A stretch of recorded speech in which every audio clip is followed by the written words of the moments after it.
Hello everybody, Mr. O here, and I'm in a different location. I'm trying to move the chair close to the table.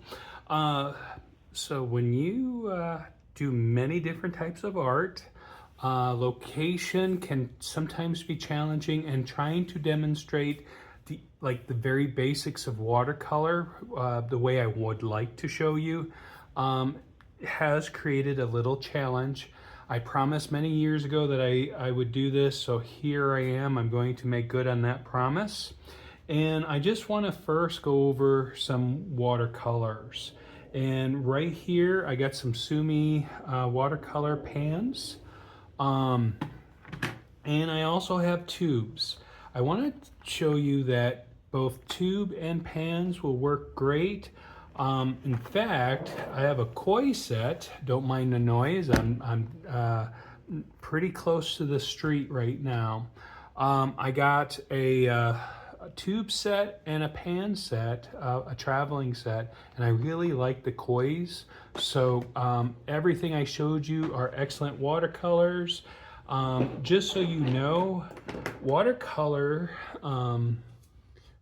we dismiss watercolor a lot of time because most parts of the world we learn watercolor in elementary school and we associate it with a low level art material, and the truth is it's not. You can have this set in elementary school and you can have this set as an adult. This is a praying set. It's actually an old set I've had for many years that a student had given me.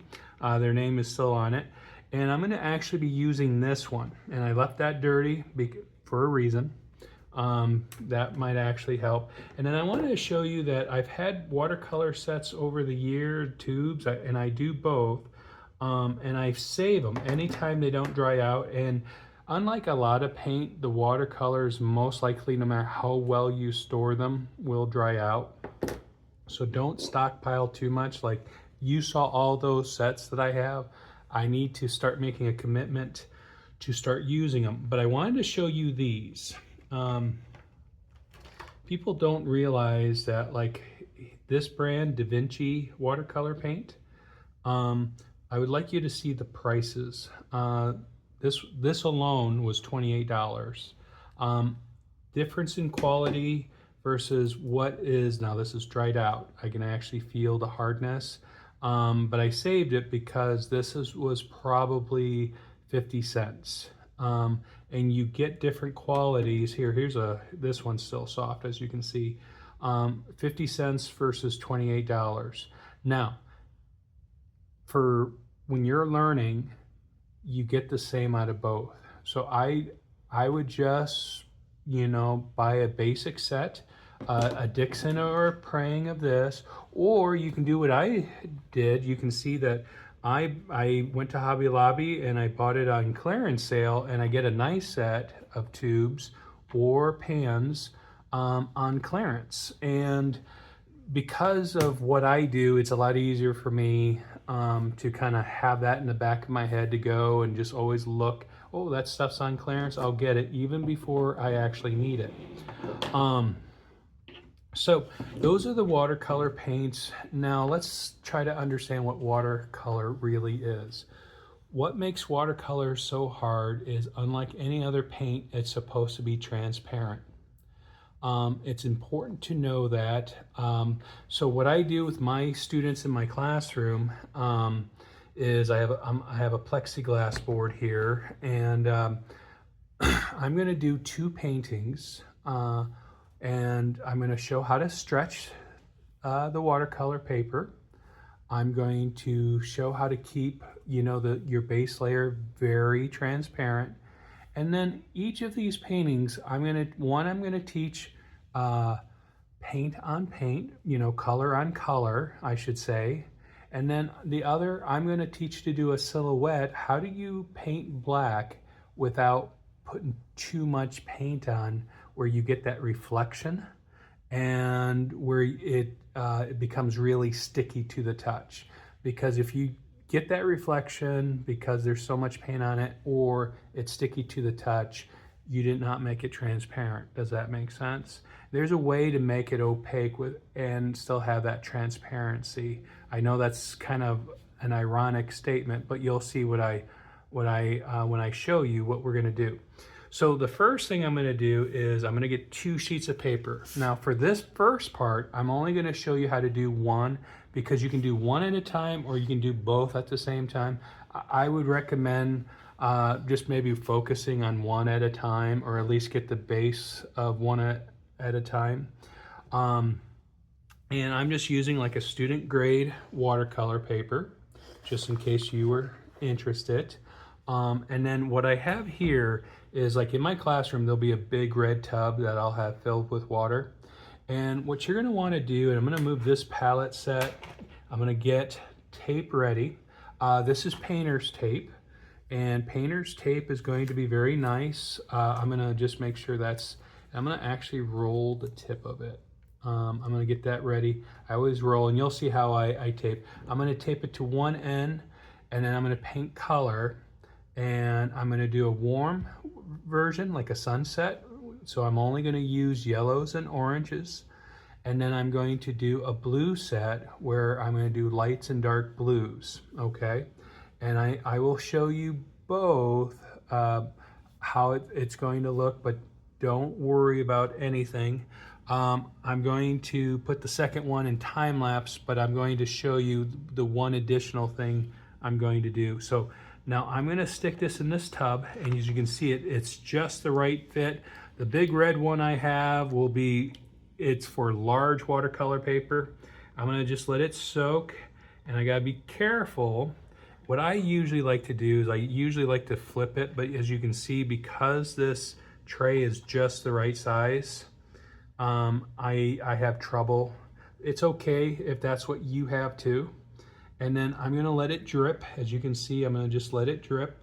Be careful of your fingerprints and stuff like that. If your hands are dirty, it's going to come out on the paper, and anything that's floating in the thing, it's going to probably be attracted to the paper. And then on this plexiglass, and the students in my classroom, they're going to have trays. It's kind of like serving trays, nice plastic smooth serving trays. And I'm going to move this because my lighting isn't good right here. And I'm going to slide this over and get that tray, because you've already seen how I dipped it and how I reverse side. Now I'm going to tape down, and I'm just going to check real quick to make sure everything's on camera. It is. And I'm going to just tape the best I can just to see if I have a half. And what I'm going to do is approximate a quarter of a line. I know when you do bigger pieces, I would just go half with the tape, but this tape's pretty thick. So I just try to go a quarter. I just try to catch it. Now I might go a little bit more than a quarter. It's okay. But as you can see how I rub it down nice and smooth. Now painter's tape can come off very easy. Do they make a professional tape that's made more for watercolor? Yes, they do. Now I'm going to tell you it's kind of expensive, or at least gets expensive when you keep buying it. And painter's tape works just great, because like these paintings, we're not doing them for any length of time. If you were probably going to paint for a while, because you have lots of little details, I might recommend that you use, as you can see, I got it a little crooked. So what I can do is I can gently peel. Now I gotta be careful when I do this, because I can pull paper. But since I didn't seal it totally, I wanna make sure my line is somewhat straight. Does it matter if I get it a little bit crooked? It doesn't. Okay, I think I got it there, or at least close enough. All right, so I'm gonna rub that, and while it's still wet, I'm gonna get a jar and one of my big watercolor brushes. As you can see, it's a very well-used watercolor brush. Now, it doesn't have to be long handle.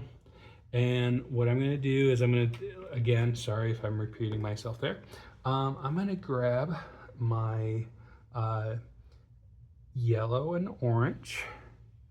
And you see my yellow is really dirty, but when I put a lot of water in, I didn't need to take a towel to it because the yellow just actually absorbed that little dirty area.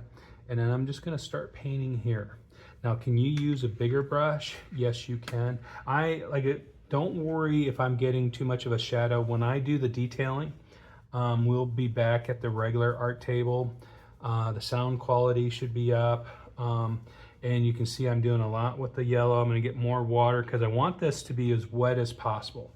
This is what we call wet on wet. I should have stated that. So the two painting techniques we're gonna learn is wet on wet and wet on dry. And I just don't want it to puddle. You will get some ripples. Don't worry, it's normal. The tape will straighten some of it when it dries, but not all of it. Now, when you do the professional grade watercolor paper, a lot of times all four sides are like glued, sealed down, so it's kind of stretched for you. It doesn't ripple very much. And then you just use a razor blade to cut it out. Now with this, I do two colors, and I get the orange in there. And let's get a little more orange than that. As you can see, I didn't get a lot. And I kind of give it, I don't want to paint a sun. The last thing you want to do is maybe paint a sun because it just doesn't look totally right. Now, could you? Oh, absolutely. And I'm gonna make sure I get to the edges, overlapping there. And then I'm gonna actually clean my brush. As you notice, when I'm cleaning, look how clean that water is. Because if you do a good job of using your water, now when I'm done, I could choose to rinse my brush. I'm gonna go back in with the yellow. As you can see, it actually is changing the orange and making the yellow richer, isn't it? And I think that will be good. That will get the effect that I want. I just want to make sure I bleed everything out. Notice my stroke is a little different. This way I can get this uneven stroke all the way through. And it's kind of nice to have, you can see I have a whited area that could look like a cloud, doesn't have to, and I'll talk about clouds on the other one. That one is when I do this part, I'm gonna record, but it'll be in time lapse. So this is gonna wait till tomorrow, and I'm about to do the second one, which will be, I will just be using the blue. Now I could put a couple streaks of purple. I might just do that just so you can see that, but you're gonna see me take a tissue, and I'll talk about it at the end, and I'm gonna dab while the paper's still wet to make a cloud effect. So be patient with me and enjoy the next part.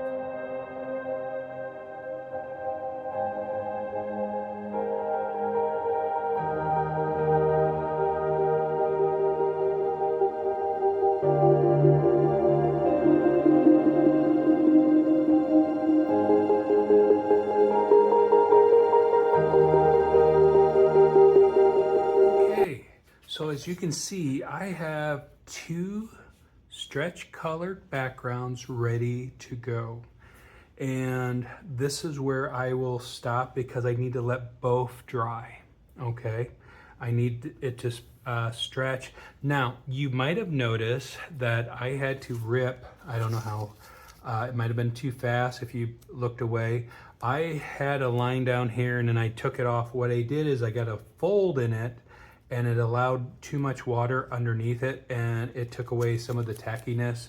And I know from experience, when you use painter's tape, that's one of the drawbacks, is that if too much water gets underneath it, it'll just start peeling up. You might see in part two that some of the painter's tape is coming up. So what I had done is I did add a little bit of purple to the sky. I know this is the sky, this is the up part, because when I demonstrate how to paint, I'm going to do one half at a time. And that's a paper towel that I had. It's good to have a paper towel. But what I did is I got a tissue and then I just clumped it. And then I just of just pressed. And when the paper is wet, you can actually do some nice designs. Now I'm gonna warn you, you probably saw me drag. If you drag and just like scrape out like you eraser, you get these crumbs. And what you're doing is you're taking the texture of the paper away. Now I could brush that away, so I didn't mind showing you that. And so be aware of that. Just press. If you need to get 2 tissues, you use 2 tissues, but 1 tissue is actually good enough. You can get that. And as you can see, this is already starting to dry, and as you can see, that bad wrinkle is settling down a little bit. It's still going to be there. Don't worry if your paper does that. Like I said, we're trying to keep everything transparent. So for starting watercolor, here is the first 2 lessons. I'm trying to think of anything I might have forgotten. Like I said, don't worry about your colors. Don't worry about accidentally getting colors in your thing. I will warn you, when you close it, don't carry it on the side, or you'll leak water throughout your whole set and probably your floor. I hope, guys, this will get you started. I'm looking around, and you know what? I have to do this because it's who I am. I just want you to know, I'll do it in blue, that you are loved. Let's get a little more blue so you don't have any doubts that you are loved.